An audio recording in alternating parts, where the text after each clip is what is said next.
Bom, hoje a gente dá início ao primeiro vídeo do curso de chakras na Umbanda. Pronto. O curso de chakras na Umbanda basicamente é aquele curso que a gente vai fazer baseado na Umbanda, né? Dentro da nossa casa a gente utiliza também as energias dos chakras, então assim é bom a gente conhecer. Aliás, os chakras eles são utilizados em tudo que se faz, principalmente naquilo que se faz com relação à espiritualidade. Então assim, hoje nós entendemos os fundamentos da casa, né? Sabemos todos os fundamentos da casa. Agora nós vamos passar a entender as energias, né? O que são chakras, o que são energias, como funciona a obtenção dessa energia. Então, assim, é algo que a gente vai desenrolando no decorrer do curso e, assim, dessa vez a gente vai fazer um pouco diferente. A parte das perguntas a gente vai deixar para as pausas. Eu vou estar redigindo para vocês e aí eu vou dar algumas pausas para que vocês possam fazer as perguntas, né? Porque assim, o livro é um pouco extenso. Então assim, são 181 páginas que a gente vai estudar. Então basicamente a gente tem que dar uma pequena acelerada para poder funcionar direito. Que ela abençoe. Que ela abençoe. Sejam bem-vindos. Aqui no terreiro agora chegou a Amanda e o Jorge. E alguém mandou uma mensagem, mas eu não vi. Qual foi a mensagem aí? Deixa eu ver aqui. Aqui eu tenho a mãe Nilce para dar umas olhadas nas mensagens. Então vamos lá. Certo. Ok, Vitória, eu entendi. Você saiu para acompanhar pelo Rafael. Vamos lá. Primeiramente, muitos de nós já ouvimos a expressão energia cósmica. A energia cósmica é o princípio vital que interpenetra e nutre todas as coisas do nosso universo. Desde coisas físicas até o invisível, como o ar e a própria espiritualidade. Aparentemente onipresente, né? Ou seja, está em tudo e em todos, permeando praticamente todos os planos de manifestação. Com isso, concluímos que existem energias densas, astrais e mentais. Pensando por esse princípio, podemos usar como exemplo o próprio Einstein, que demonstrou ser possível transformar a energia em matéria e vice-versa. A matéria é energia em estado de condensação, ou seja, a matéria é energia em estado de condensação, de fato. E a energia é matéria em estado radiante. Em muitas filosofias podemos encontrar a nomenclatura de forma bastante diversificadas, como alguns exemplos a seguir. Ou seja, eu acho que todo mundo já ouviu falar, né? Prana, mana, telesma, luz astral, força ódica, energia orgônica e o que todo mundo conhece dentro da Umbanda, o axé, que em Yorubá, né? Ou para nós, axé em Yorubá, ou para nós umbandistas podemos usar a palavra axé.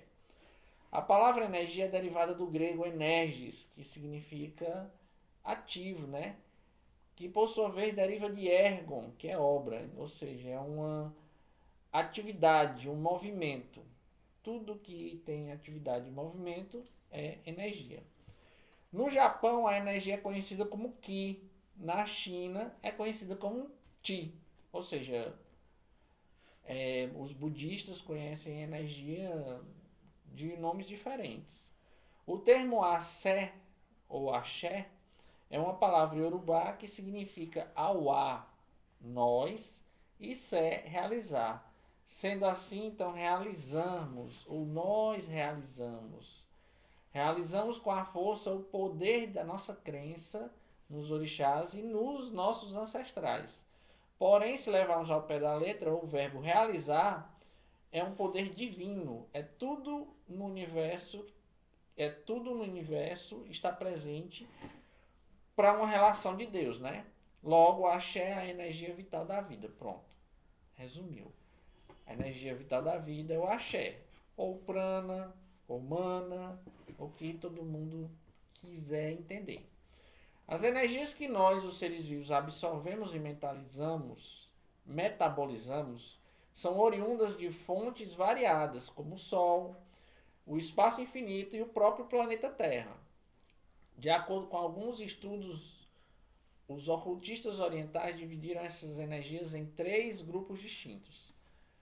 Forrat, que é a eletricidade, que é a energia conversível em calor, luz, som e movimento.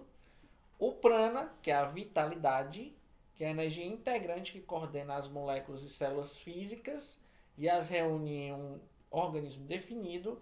E a kundalini, que é o fogo serpentino, é a energia primária, violenta e estruturadora das formas. É oriunda do centro do planeta. Aí aqui ele conta assim umas histórias, não sabe? Eu não vou ler muito assim história, né? Que história, mas vamos lá. Existe uma antiga história acerca do prana, que diz que um grupo de busca espiritual procurou um mestre que o ajudasse a atingir a sabedoria suprema. Para responder às perguntas, o professor exigiu que os integrantes do grupo permanecessem por 1 ano em meditação e em celibato. Vocês sabem o que é celibato, né? Celibato é você estar livre de quaisquer desejos e vícios. Agiu dessa forma para que pudessem adquirir controle sobre os próprios sentidos. Eles concordaram. Depois de passado 1 ano, um deles perguntou: do que nascem todos os seres humanos? O mestre respondeu que a grande consciência, buscando a diversão, criou os opostos, matéria e energia, com a ideia de que essas 2 coisas produziam todos os seres. O prana, ou axé, é a energia que é representada pelo Sol e a matéria é representada pela Lua. Esses opostos, energia e matéria, criaram juntos o universo. Os estudantes fizeram outra pergunta: quantas divindades amparam uma pessoa? E qual delas é a principal e mais gloriosa? Eis a resposta do professor: quantas divindades controlam o corpo e qual a principal dessas? As divindades responderam todas ao mesmo tempo. O espaço disse: eu sou a principal. E o mesmo disseram o ar, o fogo, a água e a terra. As funções de fala, da mente, da visão e da sensação e da audição. Cada um deles alegava ser responsável por manter a integridade do corpo e por permitir que ele funcionasse. O chefe, prana, ou axé, disse a essas divindades: não se iludam, sou eu quem não permite que o corpo se desintegre. As outras divindades estavam descrentes. Notando essa atitude, o chefe prana, ou axé, começou a estender-se acima do corpo. De imediato, todos os outros o acompanharam.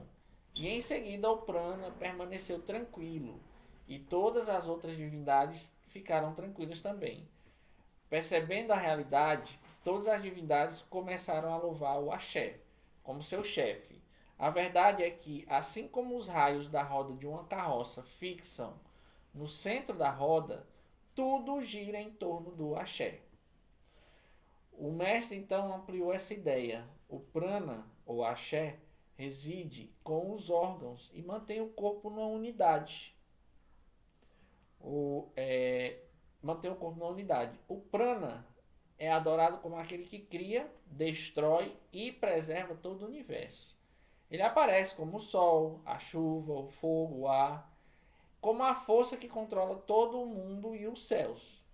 O prana é louvado como a entidade que tudo permeia, como o Senhor de todas as criaturas. Mais uma vez, um estudante perguntou: de onde vem esse prana ou axé? Como ele penetra no corpo e como ele sustenta o mundo psíquico?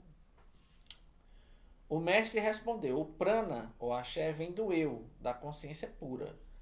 Ele é atraído para o corpo pela mente e se divide em 5 forças que governam o corpo. O prana funciona como um rei que distribui o trabalho entre seus ministros. Nesse caso, cada um dos 5 pranas que controlam o nosso corpo, uma região do nosso corpo, ou seja, cada um dos 5 sentidos. A história anterior é muito simbólica e explica a natureza e as ações do axé. Muitos e até mesmo quase todas as energias, as antigas escrituras usam metáforas e símbolos para exemplificar e explicar o conhecimento dos antigos sábios, que vinham por meio de suas percepções, pensamentos e reflexões relacionados à realidade ou aos seus estudos no passado. Os sábios antigos usavam métodos subjetivos para estudar, observar e perceber a realidade, assim como os cientistas hoje usam métodos mais objetivos para estudar a realidade. Nós, espiritualistas e umbandistas, sabemos que ambos os métodos são válidos, porém a ciência precisa ainda reconhecer o prana ou axé de uma forma mais concreta. Acreditamos que essa descoberta até já foi realizada, porém o nome e muitas vezes até o conceito são trocados, mas jamais devemos desconsiderar a sabedoria dos antigos praticantes da espiritualidade, que por muitas vezes já conheciam muitos dos segredos do universo. Ou seja, o axé, né, aqui segundo a historinha, né, é basicamente o que governa tudo. Então assim, sem axé não existe vida. Então o axé é a base da vida, é a energia que comanda e controla toda a vida. Para onde vai o axé, vai a sua vida. Se você tem um axé positivo, sua vida é positiva. Se você tem um axé negativo, sua vida é negativa. Quando as energias também estão em equilíbrio, o seu axé está em equilíbrio, tudo funciona, porque seus 5 sentidos, seus órgãos vão funcionar de uma forma boa.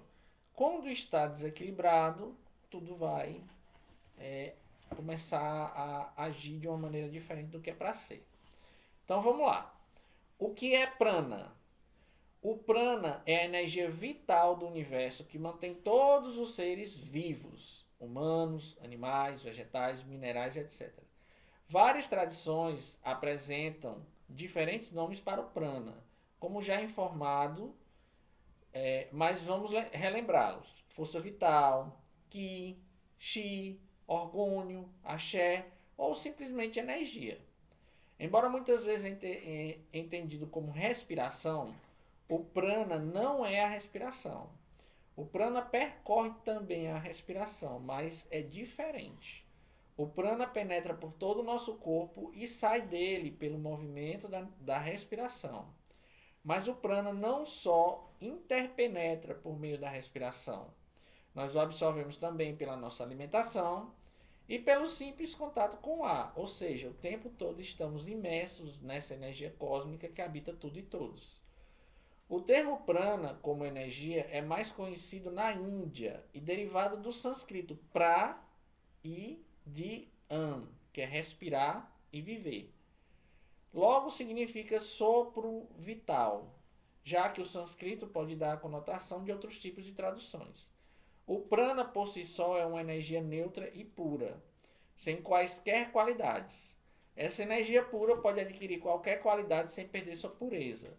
É o que ocorre conosco, por exemplo, quando vestimos nossas roupas. Ao fazê-los, adaptamos-nos ao modo de se vestir, mas ainda assim continuamos sendo a mesma pessoa. O prana pode ser utilizado e o é por muitas vezes e de maneiras inconscientes para a prática de meditação, do sexo ou até mesmo da cura, sendo ainda mais potente e efetivo quando feito com consciência. Ele dá vitalidade ao corpo físico e nos fornece também forças para pensar. O movimento do pensamento na mente surge do movimento do prana. E o movimento do prana surge em função do movimento do pensamento na consciência.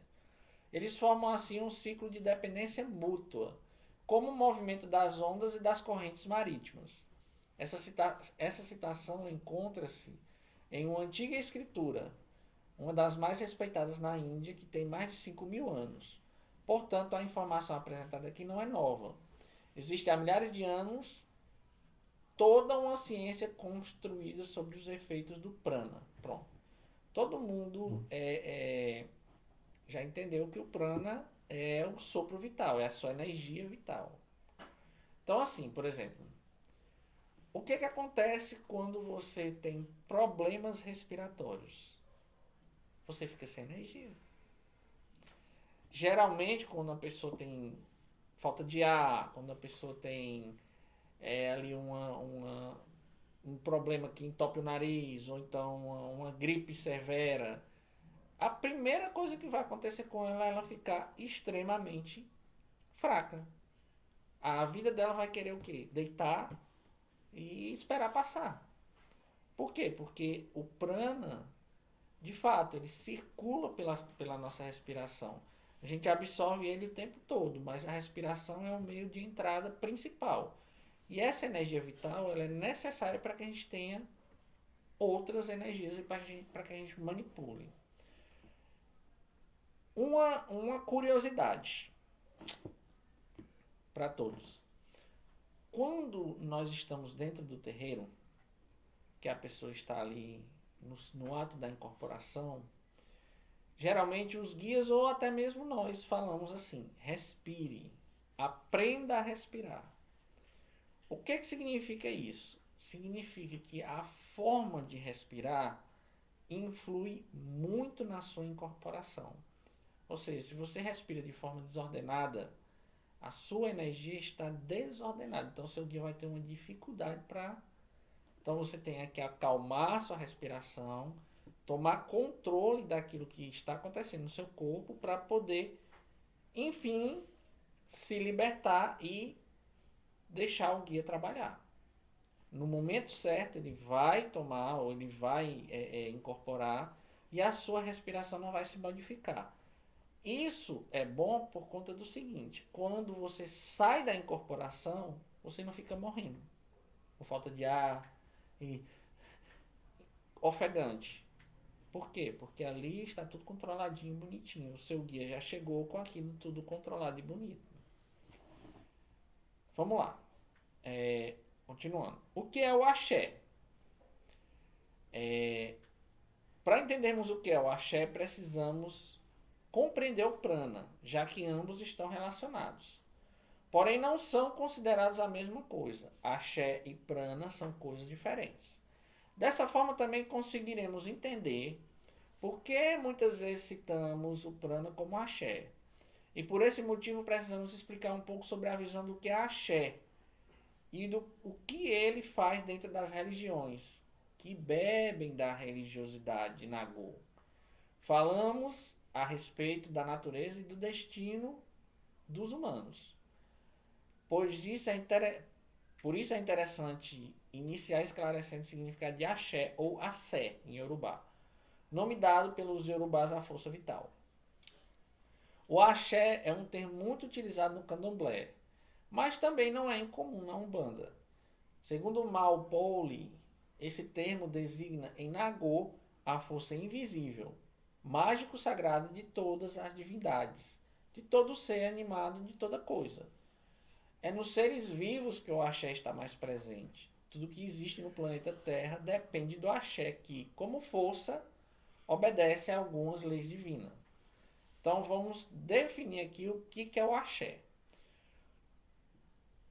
O axé ele é absorvível, desgastável, elaborável e acumulável. Ou seja, é como água. Você bebe, ela vai se acabando, mas você pode fazer várias coisas com água. Pode fazer um suco, pode fazer um refrigerante, pode fazer uma cerveja, pode fazer um café, pode fazer várias coisas. E a água também se acumula. Então, assim, você pode fazer uma represa e acumular água. Isso é como o axé no seu corpo. Você absorve.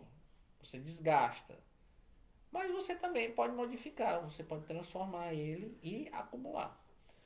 É emitido por meio de certos elementos materiais e de certas substâncias. Uma vez transferido por essas substâncias a seres e objetos, nele mantém e renova o poder da realização. Pode ser aplicado a diversas finalidades.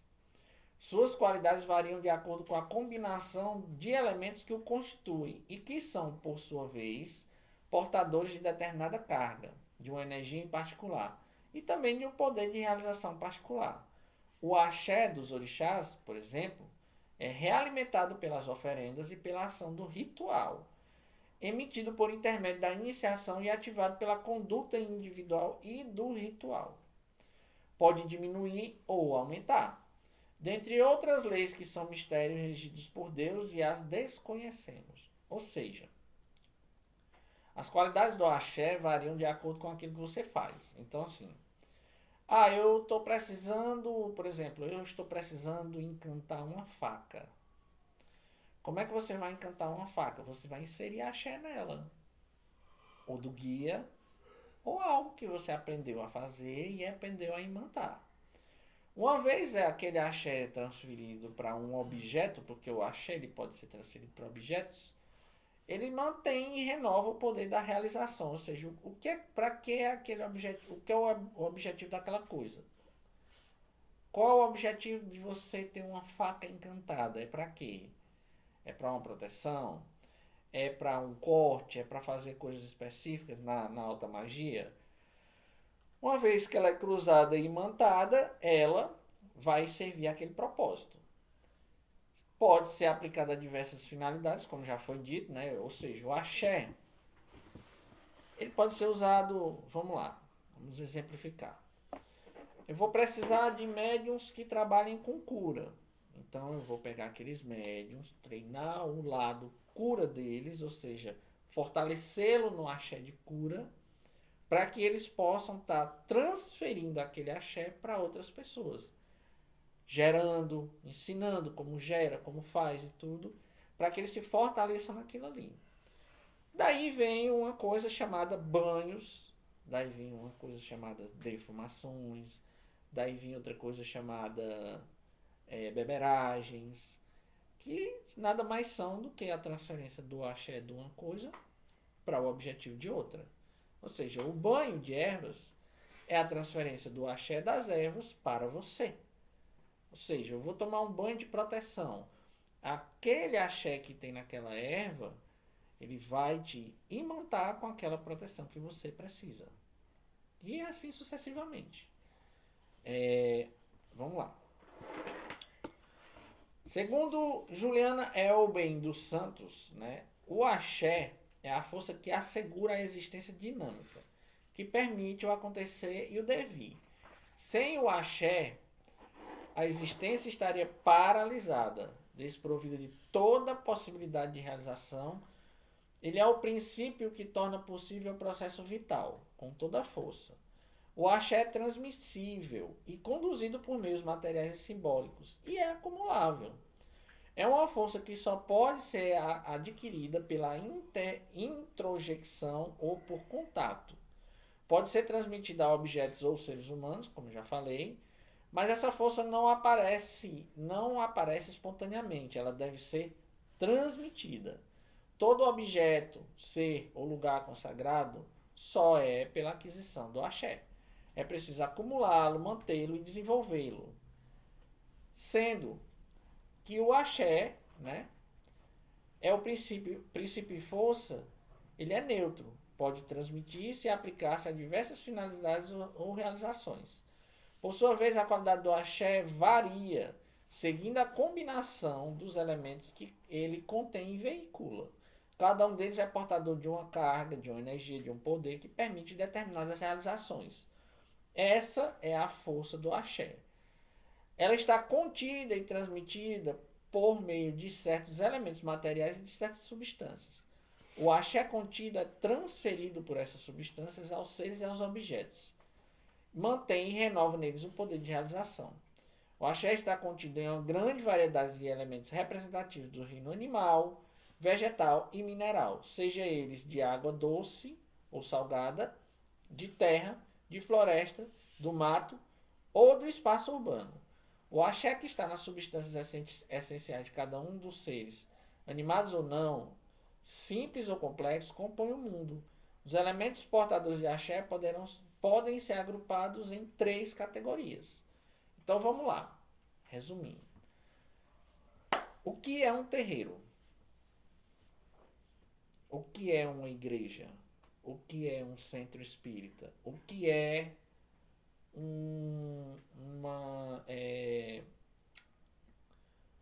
um centro de quimbanda? Pronto. O terreiro nada mais é do que um espaço físico que foi sagrado e consagrado para conter o axé.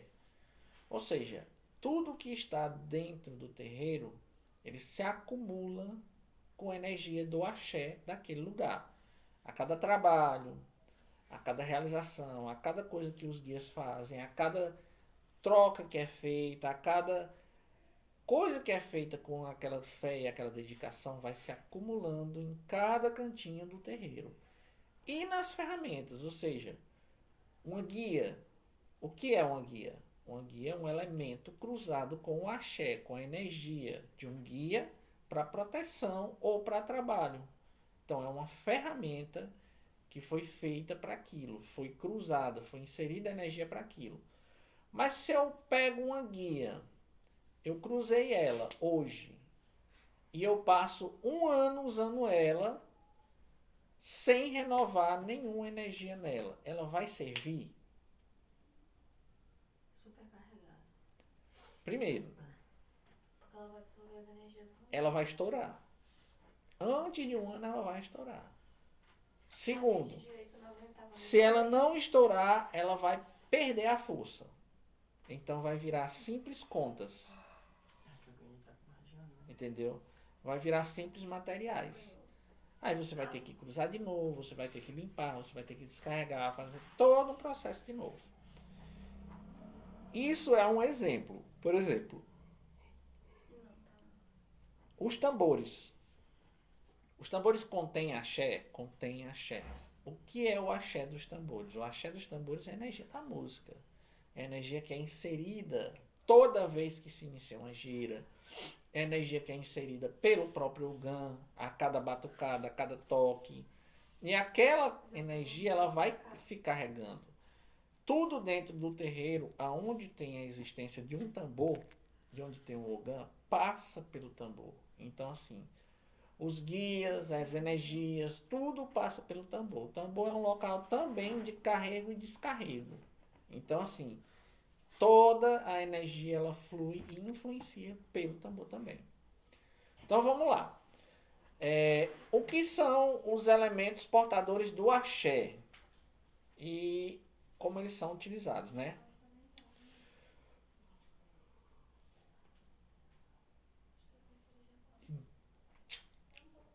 Os elementos portadores do axé, eles são agrupados em 3 categorias. São 3 tipos de sangue, basicamente. Tem o sangue vermelho, o sangue branco e o sangue preto, certo? Então assim, o que é portador do axé? O sangue. Aí a pessoa diz assim, eita, mas nós estamos no terreiro de Umbanda, nós vamos matar bicho para usar o sangue. Gente, são 3 sangues, o sangue vermelho, o sangue branco e o sangue preto.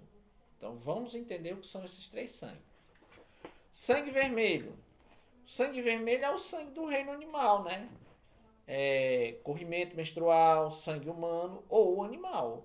Então assim, a menstruação é sangue vermelho. O sangue humano, quando você corta uma pessoa e tudo, ali é o sangue vermelho. E o sangue animal também, quando você corta, quando você obila, quando você mata um bicho, né? No reino animal. O sangue vermelho do reino vegetal. Qual é o sangue vermelho? Azeite de dendê, o Ossum, que é aquele Ossum que o pessoal chama, né? Ele é extraído de uma árvore, que não tem aqui no Brasil. A gente pega ele, né, de outros cantos. E o mel. O mel é o sangue vermelho do reino vegetal, né? Que é o sangue das flores. Sangue vermelho proveniente do reino mineral. O cobre, o bronze, né? São elementos que contêm o sangue vermelho do reino mineral. A ferrugem também é um sangue vermelho, né? Porque vem do reino mineral. O sangue branco. O sangue branco compreende o quê? O sangue branco do reino animal é o quê? É o sêmen, a saliva, o hálito, as secreções e o plasma, né?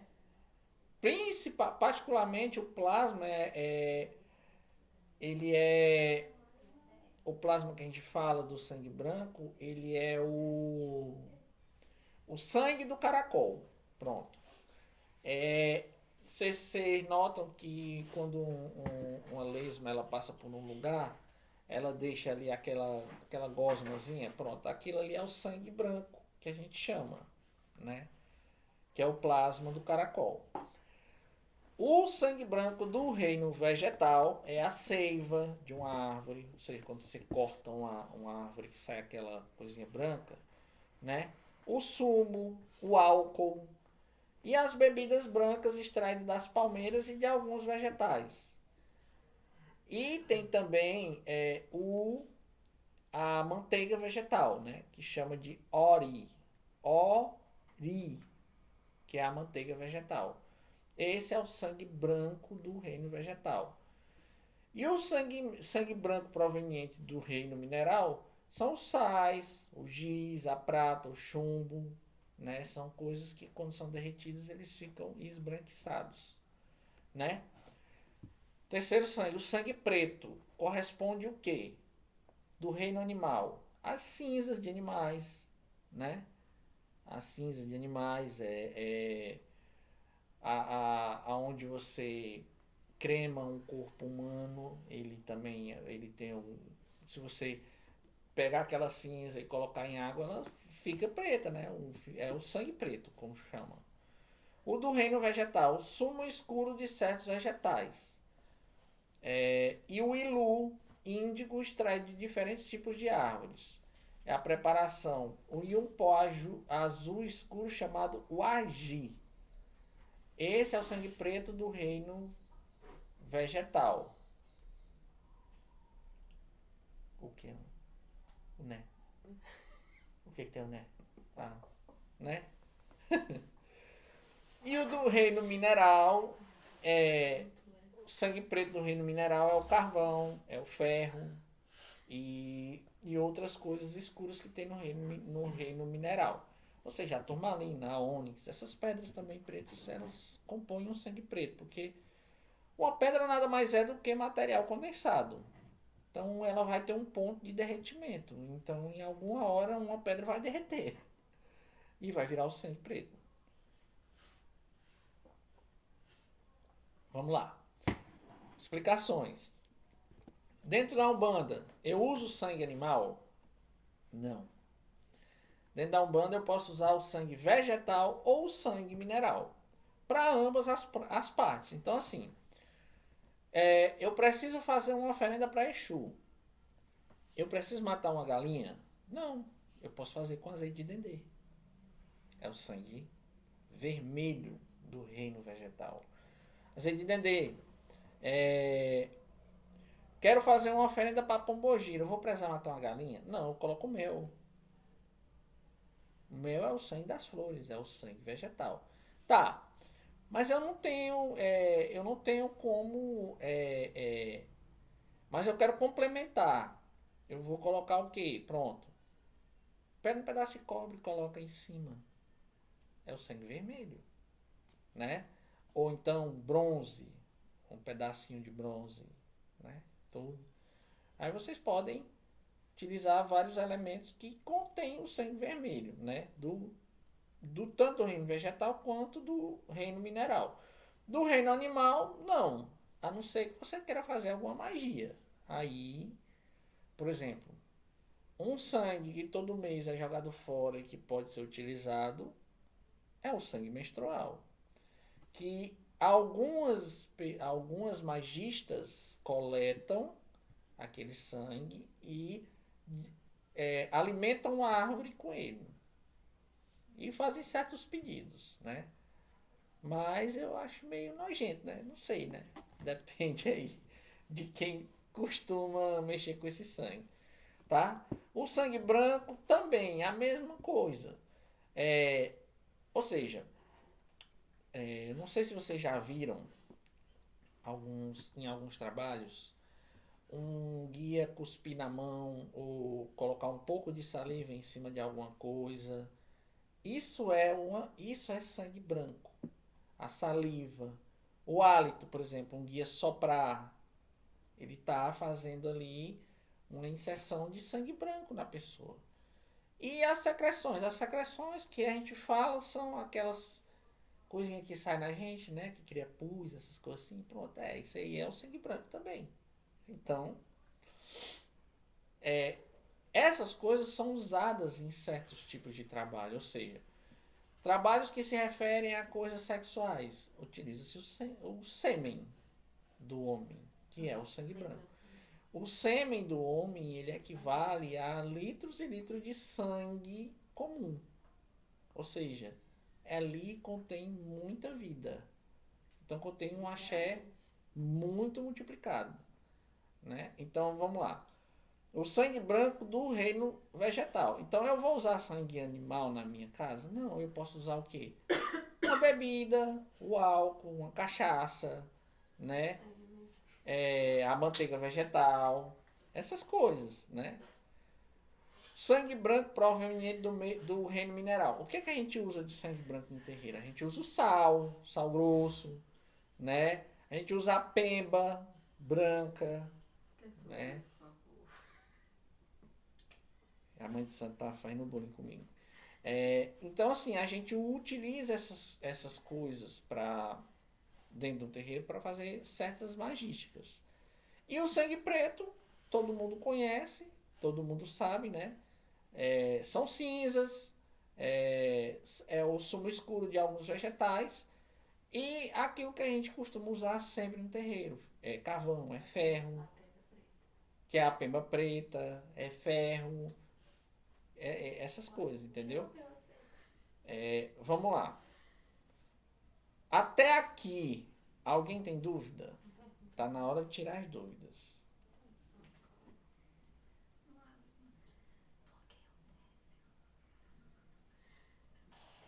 É um assunto complexo que eu acho que a gente tem que estudar também em casa, porque é um pouco difícil. De fato. E assim, aqui são as explicações iniciais para vocês. Por que as explicações iniciais? Porque assim, a gente tá explicando para vocês o básico, né, e as definições de cada uma dessas coisas. Pronto. A justificativa, ou seja, aqui, tudo isso que eu estou explicando até agora, eu estou explicando para vocês o que é axé.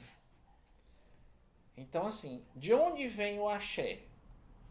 Vem do sangue.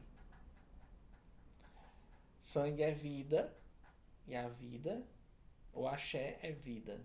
Então, toda a energia que vem do sangue, ela vem sendo nessa manipulação. Só que, como foi determinado aqui os 3 tipos de sangue, então nós temos escolhas. Nós não precisamos matar um bicho, ou se cortar, ou fazer alguma coisa para utilizar o elemento do axé numa oferenda. Então, assim, por exemplo, em 90% dos trabalhos, a gente... Tá frio? Lá fora. Tá com frio? Ah, pode sentar ali, se quiser. Não, tô falando que se eu fosse tossir lá fora, ia ser pior que eu tossi mais. Então, assim, nas oferendas para Exu que a gente faz na casa, os meninos fazem aqui um padê. É colocado azeite de dendê, é colocado sangue vegetal, é o sangue vermelho, Então, assim, eles fazem o padê e junto do padê entrega-se também o sangue branco, que é a cachaça, que é a água. Então, assim, entrega-se 2 tipos de sangue para Exu, não necessariamente o sangue animal, mas são 2 tipos de sangue que contém axé tal qual, né? E o sangue preto ele é utilizado também porque a pira ela é acesa, existem pontos riscados, existem coisas no terreiro que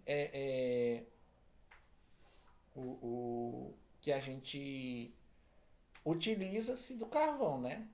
Então são várias e várias coisas que são feitas através do axé e que são acumuladas. Essas energias vão se acumulando no terreiro até formar a força, até formar a egrégora que todos conhecem, que todos sentem. Né? Vamos lá. Segunda parte. Os nadis. Nadis são os canais condutores de energia. Nadis são canais muito importantes para o nosso sistema, que nosso sistema energético e espiritual funcionem.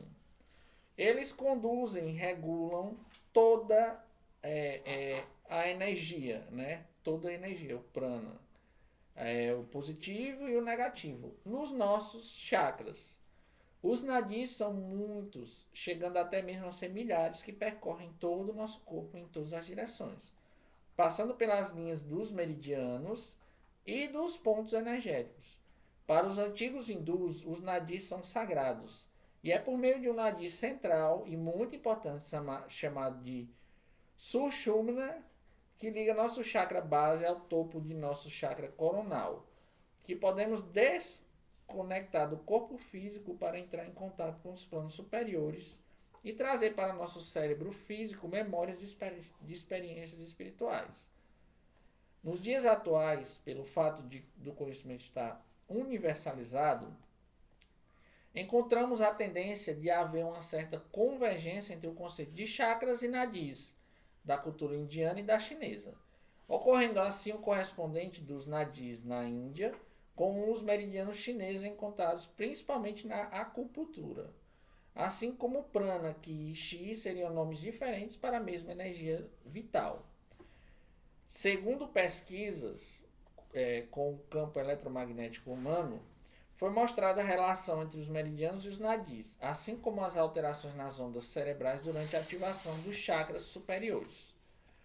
Portanto, quando nos referimos aos nadis, estamos falando de linhas de força que não devem ser confundidas com nervos do corpo físico, embora tenham certa relação, assim como os chakras têm relação com os órgãos do corpo físico. No corpo etérico, o que é o corpo etérico? É o seu corpo astral. Os nadis se apresentam como se fossem milhares de finos filamentos de energia, cruzando-se em toda a sua extensão, como se realmente parecesse a nossa estrutura do sistema nervoso. Não se sabe ao certo o número de nadis que possuímos. Existem várias definições em diversas obras sobre o tema. Mas digamos que a gente tem entre 72 mil e 350 mil nadis em todo o corpo.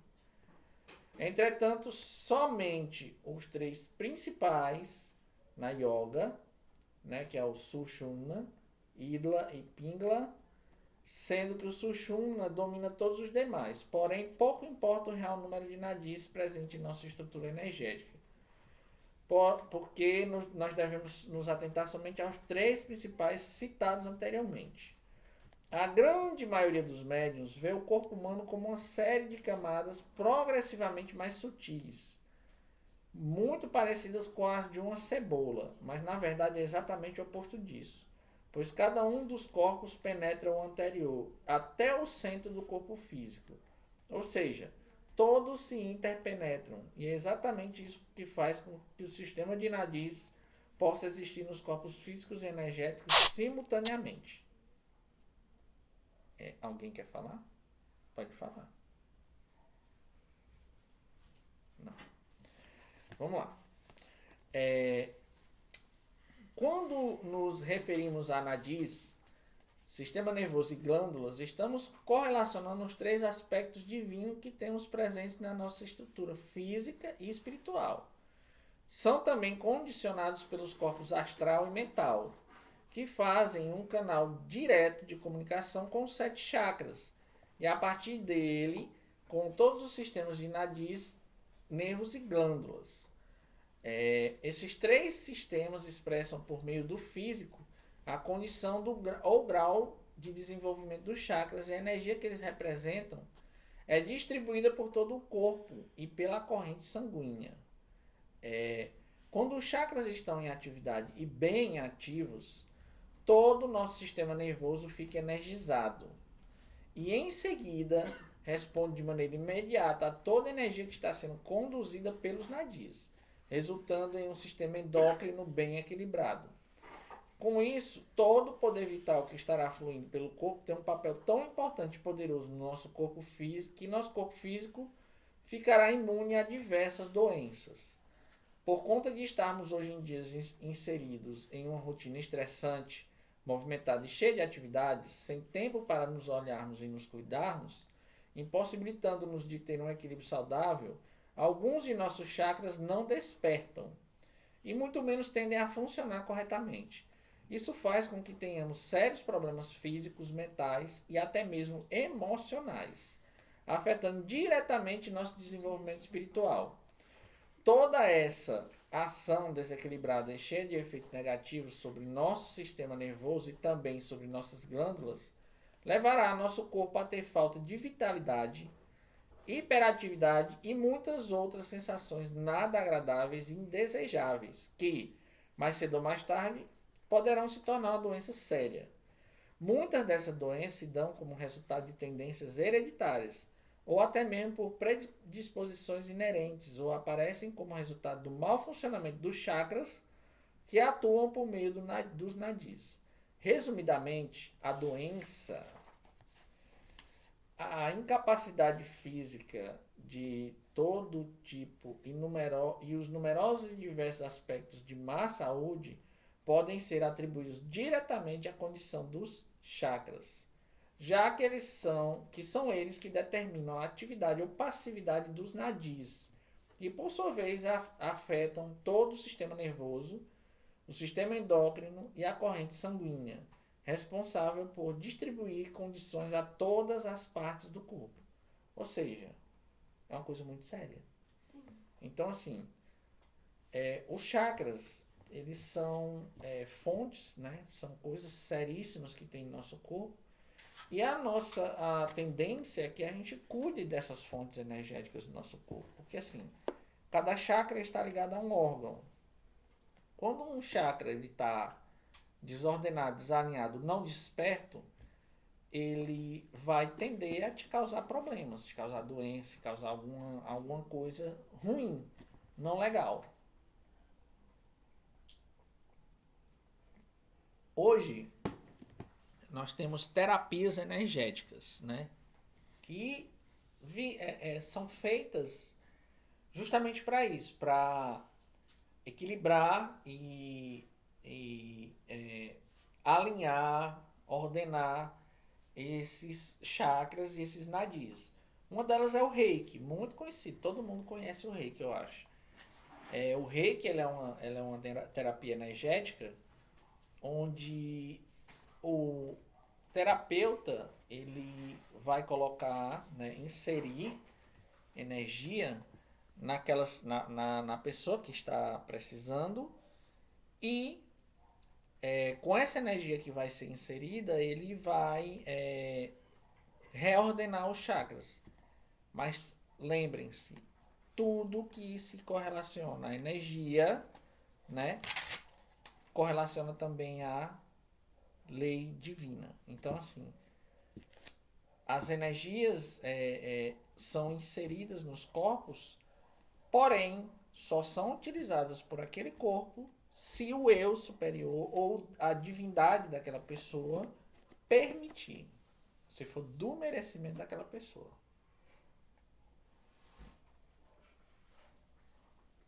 Então, vamos lá. Vendo tudo isso, Thaís, falei aí, Thaís. Thaís, E pai, oi. uma dúvida, rapidinho. Se, por exemplo, se a gente tiver com algum desequilíbrio em um dos chakras ou mais de um, a gente consegue fazer alguma coisa no terreiro ou não? Para realinhar alguma coisa desse tipo? Pronto. Assim, nós aqui no terreiro, nós temos, que eu sei, né? Eu também eu não sei das outras pessoas, né? Mas eu acho que aqui no terreiro a gente tem acho que temos 3 mestres de reiki aqui no terreiro. Ou 4, não sei, mas eu sei bem de 3. Então, assim, tem o pai Vinícius, tem a mãe Nilce. Na verdade, assim, a gente é mestre porque a gente foi iniciado em nível mestre. A gente tem um mestrado de reiki. Quando você tem um mestrado, você pode passar e iniciar outras pessoas também, né? Então, assim, tem a mãe Nilce e eu acredito que a Lucélia também, ela tem esse domínio no reiki também, porque eu já vi ela aplicando o reiki. Os outros filhos eu não sei, eu não tenho conhecimento dos outros filhos se eles estão, se são iniciados ou não, mas eu creio que não. No caso da Lucélia, acho que foi iniciada daquele jeito lá. Uhum. Mas aí, assim, adiante, né, depois desse curso dos chakras na Umbanda, porque vocês têm que entender o que é chakra e como é que funciona, eu vou selecionar algumas pessoas para uma primeira turma de reiki. Aí essas pessoas que vão ser iniciadas, elas vão iniciar para trabalhar com reiki dentro da casa, para ajudar os outros. Certo? Entendeu, Thaís? Pode fazer auto-aplicação em si todo dia. Entendi. Pronto. Diga, Sara. Sara? Sara?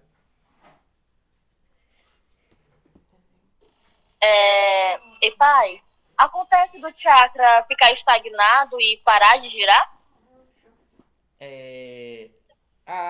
Acontece. Eu sei de onde essa pergunta. Acontece, porém, Deve ser como. vamos lá, deixa eu só explicar para você. Quando quando o chakra fica estagnado ou quando ele para, você vai ter uma disfunção naquele órgão que aquele chakra é responsável. Então, assim, por exemplo, seu chakra é. Peraí, coronário. Tá. Aqui o do peito é o que mesmo? Que eu esqueci. Cardíaco, tá. É porque o professor tá meio doido hoje. Se o seu chakra cardíaco ele é estagnado ou ele é parado, porque o chakra ele não para completamente, ele reduz drasticamente a velocidade, mas dificilmente ele vai parar. Você vai ter problemas com questão de sentimentos, você vai ter problemas cardíacos também, taquicardia, alguns problemas assim. Vai ter alguns problemas também no trato respiratório, né? Porque está tudo ligado ao teu chakra cardíaco, né? E em alguns casos vai ter alguns pequenos problemas de depressão. Tudo isso relacionado ao chakra cardíaco, que é o central. Então, assim, pode o chakra estagnar? Pode parar? Pode. Mas, assim, 2, pode acontecer isso. Todos não acontece, né? Porque, assim, algum chakra tem que estar rodando para você estar vivo. Se tiver tudo parado, não tem como você estar vivo. A sua vida está parada. Porque de alguma forma vai movimentar, né? De alguma forma vai movimentar. Algum vai movimentar. Entendido? Mas se acontecer de estagnar, como é que resolve? Vamos lá. Depende de quem diagnosticou a estagnação, né? Depende de quem diagnosticou a estagnação, porque para alguém diagnosticar que o seu chakra está estagnado, ele tem que estar visualizando o seu chakra. Ou tem que ter permissão para estar vendo isso.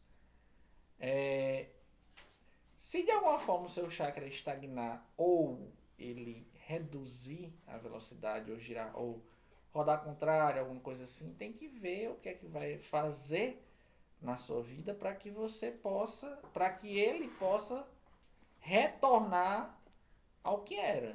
Para que ele, então assim, uma terapia energética é o que se recomenda. Entendido? Pronto. Técio, pode falar.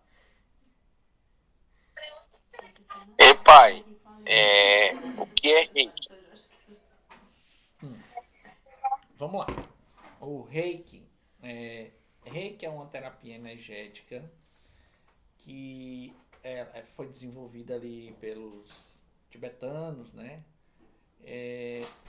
Que nada mais é do que uma manipulação energética onde você se foca nos chakras, né? Você se foca nos chakras. Então, assim, o Reiki em si é uma energia universal. O Reiki não faz parte da sua energia, ou seja, o Reiki é uma energia que ela vem do universo, é algo quântico e abundante.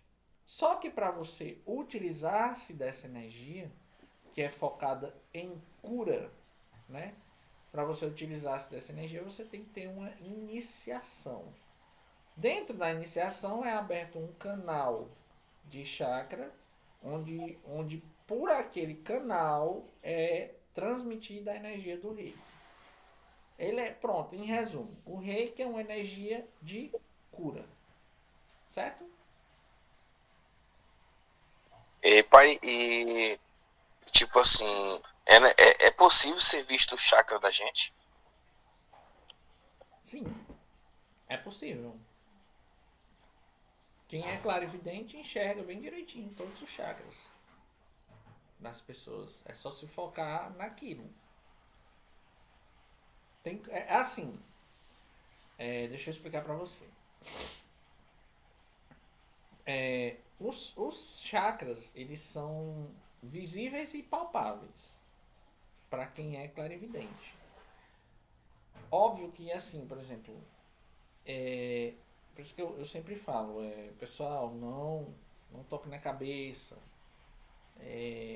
tome cuidado quando tocar em algum ponto, porque assim, por exemplo, aqui na cabeça nós temos um chakra, chama-se chakra coronário, é onde fica a sua coroa, é o teu chakra principal.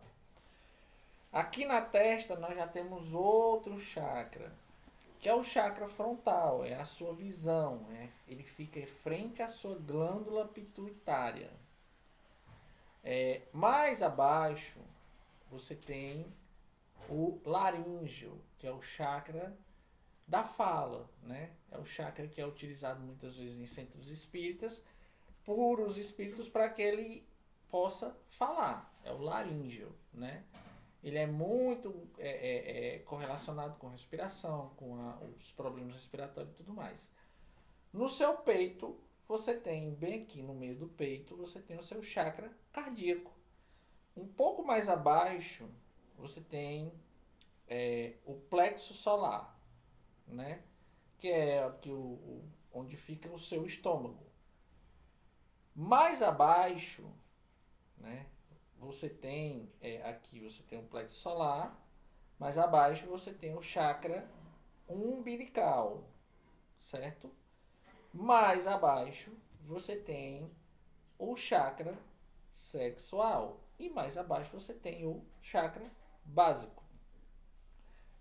O chakra coronário ele vai para cima, o chakra base ele vai para baixo. Então os dois chakras, eles apontam assim.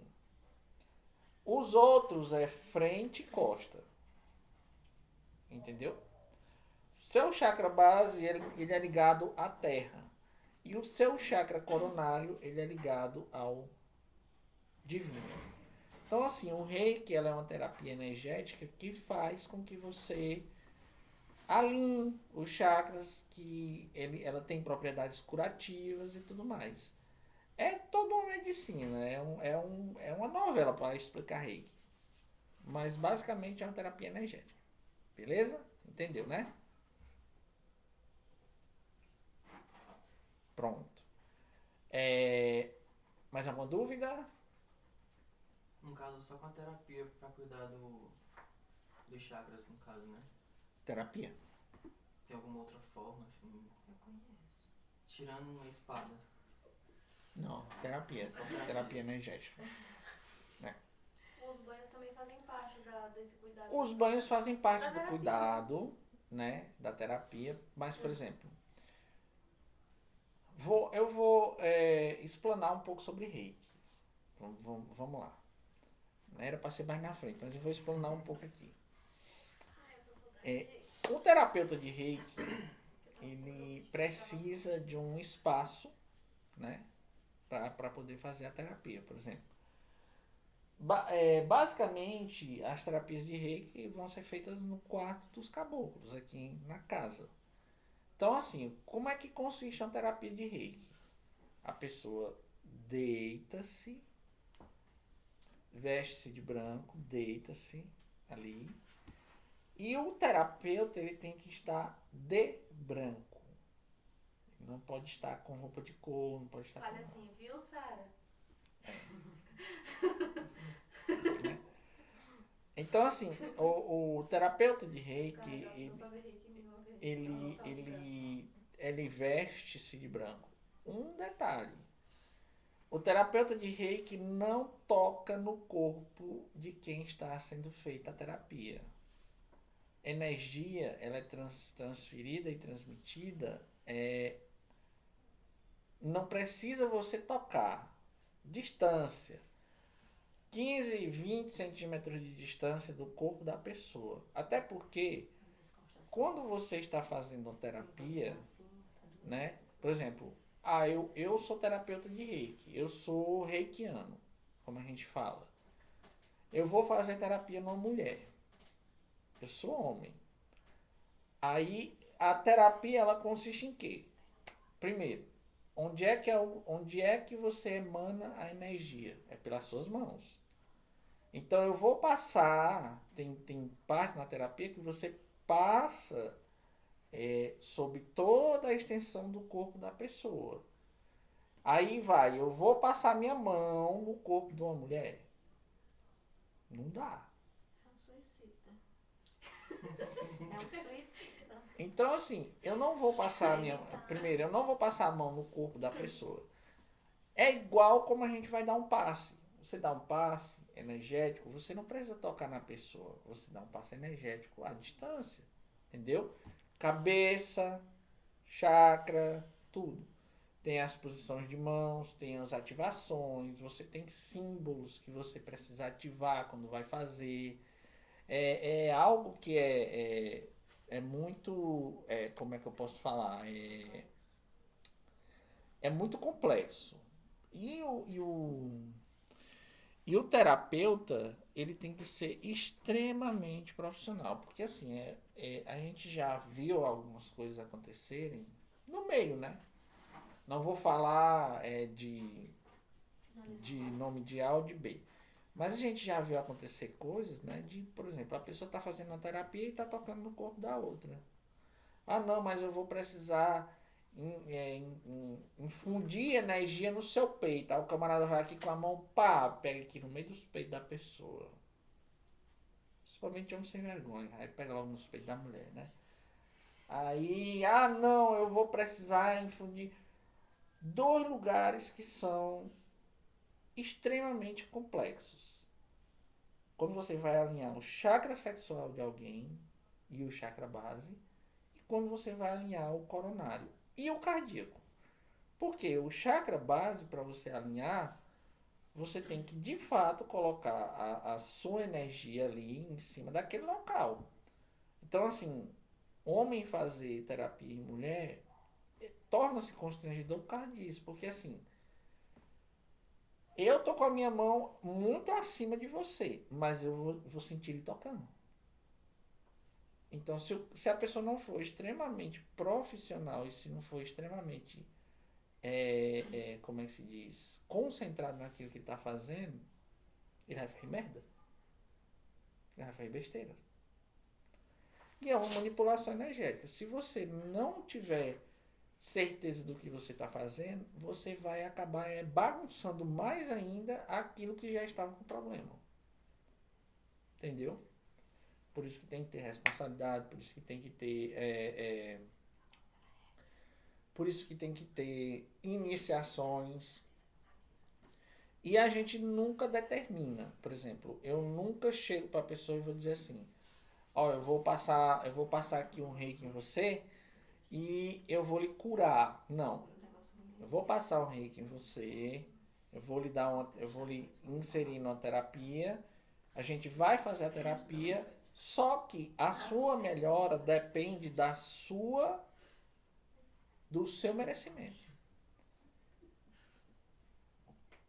Por quê? Porque a primeira coisa que a gente fala, que a gente diz quando vai iniciar uma terapia é: se for do merecimento dessa pessoa, que essa energia atue aonde ela está precisando. É importante, né? Isso, porque senão vai estar agredindo, tá? Até porque se eu fizer uma coisa do tipo, se eu coordenar a energia para ela entrar e para ela curar, eu vou estar afrontando a divindade interior daquela pessoa. E eu posso ter consequências por isso. É que nem quando um orixá perde a cabeça de uma pessoa e às vezes adoece aquela pessoa, falta matar pra ela fazer o santo, aí tipo, a pessoa vem e mete a mão onde não foi chamado. Ela pode sofrer a consequência sobre isso, né? Tá bem.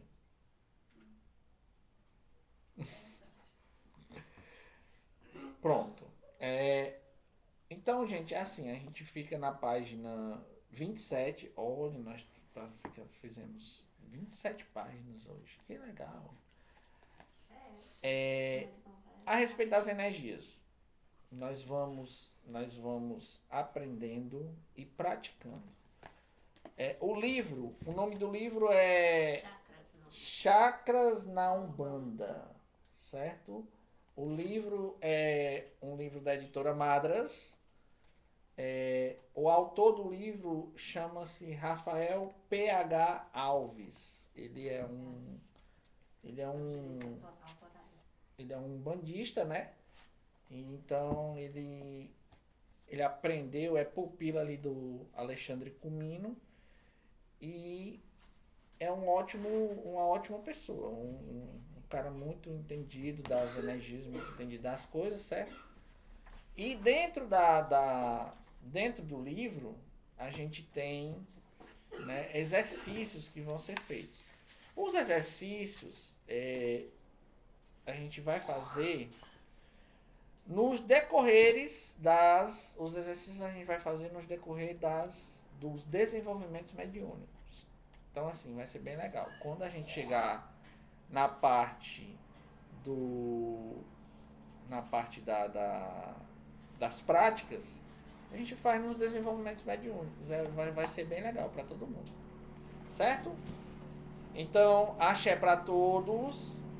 Que Oxalá abençoe a todos. E que todos fiquem bem. Alguém ficou com alguma dúvida?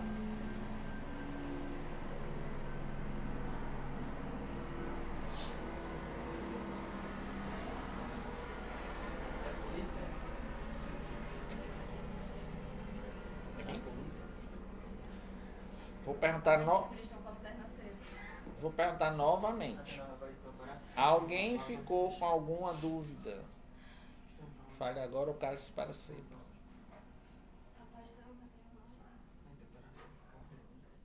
Pronto. Então ninguém ficou com dúvida. Então axé para todos. E que Oxalá abençoe a todos.